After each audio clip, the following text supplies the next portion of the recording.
Well, millions of people in Puerto Rico are still without clean water. They're without power or cell service. It's been almost a week since Hurricane Maria made a direct hit on the island, and people are worried about how they're going to be able to take care of their families. It's been chaotic. It's been horrible. It's been like a war zone everywhere. If it was me alone, I would be here. You know, I'll stick it out. I'll not bathe for 5 days. I don't care. I'll sweat. But the kids, it's different. You know, they get hungry. They have necessities that right now I cannot provide for them. We are joined now on the phone by one of the victims of the hurricane, Fernando Oliver. Fernando, thank you so much for taking the time to join us. Thank you, Heather. So you are a native of Puerto Rico. You've lived there 40-plus years, San Juan specifically, for the majority of your life. Have you ever seen anything like this?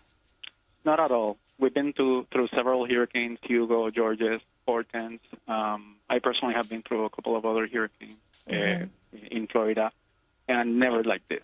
What about your property, your family? How are you doing?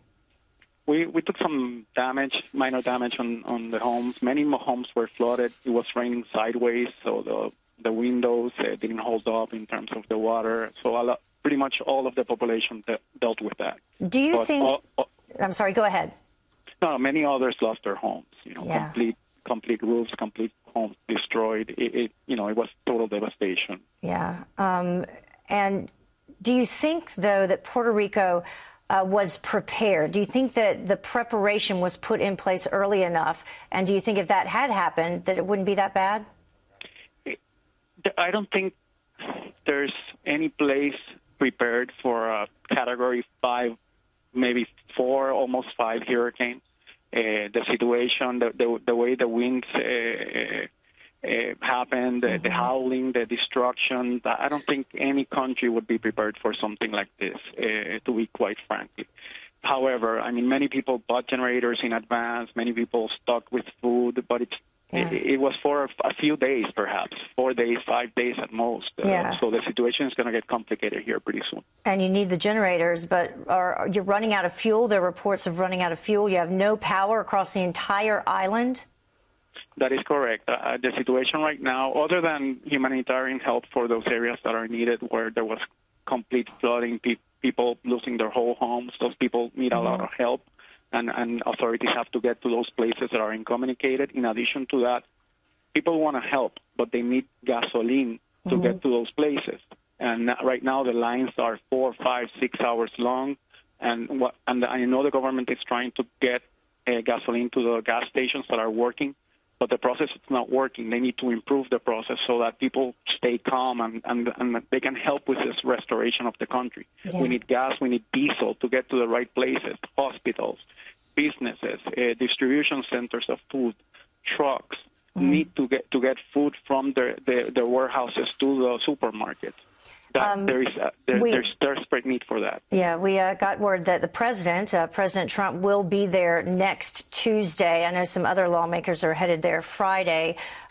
What more can they do? And what type of help do you need from the private sector, or are you getting? In terms of the private sector, I think the government needs to get resources to them in terms of diesel, fuel, trucks, construction, cranes, any sort of equipment that can be used to rebuild will be needed. In terms of the government getting aid to these areas that are desolated, that have no communication, food, water. There are municipalities, and the mayors of the different municipalities are claiming for help. That help needs to get to them in an orderly fashion. So I think once the gas situation settles, the diesel situation settles, we have many businesses ready to operate and run with power generators. We just need the diesel to get to them consistently so that people know what they can expect and we can get back on our feet. Yeah, the governor warned that the possibility of a humanitarian crisis. Do you think that's taking it too far, or is that how you would describe it? That's exactly how I would describe it. There are many areas in the island that are desolated. There are communities of people that need a lot of help. It's not. There's no exaggeration whatsoever as to what's being reported. Well, we see the pictures. The situation is dire, and again, as soon as businesses start opening, as soon as there's an element of normality or normalcy returns to the island, people will start getting calm, and people want to work. I see people wanting to get to their jobs, but they can't because there's no gas, and there's no gas in the stations where they need to fuel their vehicles. It's not that there's not gas in the island. Yeah. So that's something that needs to be clarified. Well, Fernando, thank you so much for taking the time to join us. You know, we see the pictures. It's just completely devastating, and our prayers are with you and your family and everyone there in Puerto Rico as you try to recover. Heather. Thank you. Thank you.